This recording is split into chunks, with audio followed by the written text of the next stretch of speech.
So here's the deal.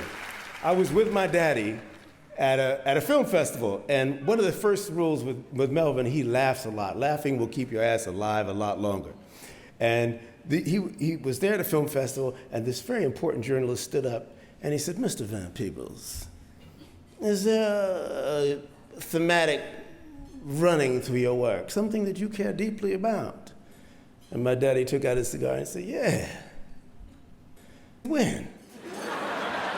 He said, "I'm sorry, sir." He said, "Yeah, in front of the camera and behind the camera, black folks win." All right, so now we have the first ever Melvin Van Peebles Trailblazer Award, right?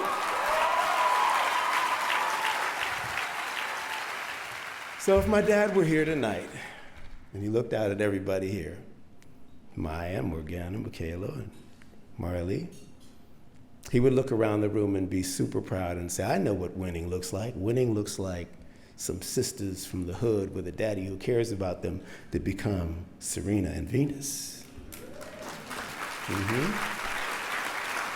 He would say it looks like us coming through the underground. He would say it looks like us on Blackish, or Raising Canaan, or Wu-Tang. There's so much diversity and beauty in this room. He would say winning might look like a brother who's an athlete who stands tall, even when that means taking a knee.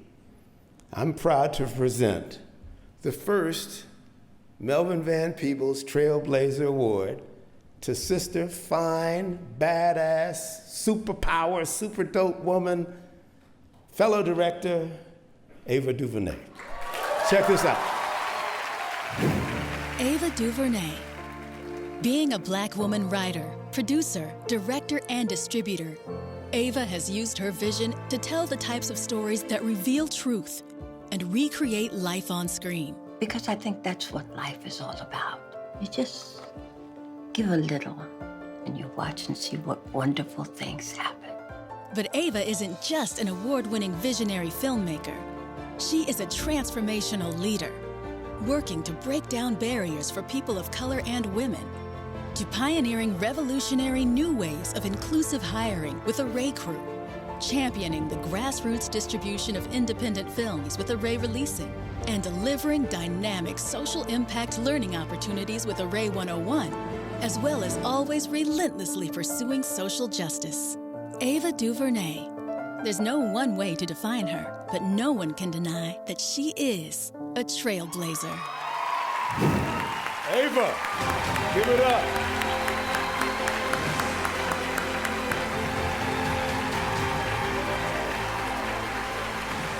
Thank you. Thank you so much, folks. Oh, that's really nice. Thank you. Mario Van Peebles just presented me with this award. It's a major, major thing for me. He flew in from New York with his beautiful daughters. So I just want to thank you for taking the time to do that. I'm so thrilled that this award will be named in Mr. Van Peebles' honor for years and years to come. I want to thank so many people in this room, my brother Nicholas May and my mother Darlene May.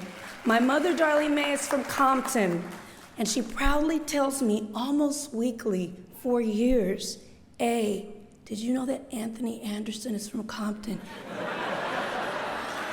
"Yes, ma'am. Yes, ma'am, I know, because you tell me every week." Thank you for being so nice when you met my mom today. She almost passed out. Tracy Ellis Ross, the other people that have been in this room that have crossed my path and mattered, Tracy Ellis Ross and Jennifer Hudson, who I worked with both of them as a publicist when I was a publicist for Dreamgirls and Girlfriends, and worked with them and learned so much about ideas and strategy and leadership. And at the time, they were so kind to me, and you know, I was just a publicist that they didn't have to be kind to, and so I always remember that. Execs are not often spoken about, but I'd like to thank execs across all the studios and networks, the ones that give me good notes, not the ones that give me crap notes.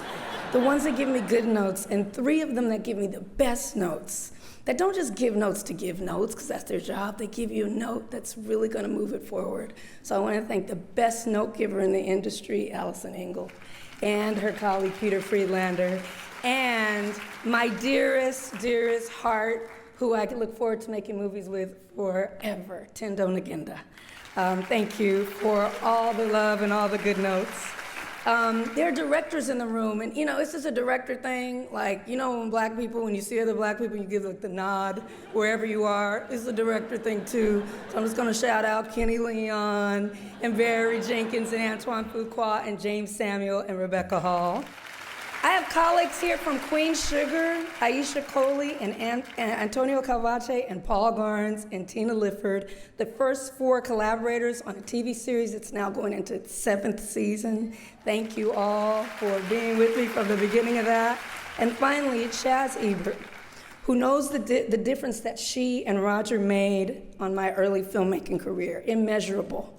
In fact, I believe that one of the reasons I stand here is an early review by Roger Ebert that made people who weren't paying attention to an indie film made by a 30-something black former publicist. He made them pay attention. And that's what critics do when they're at their best.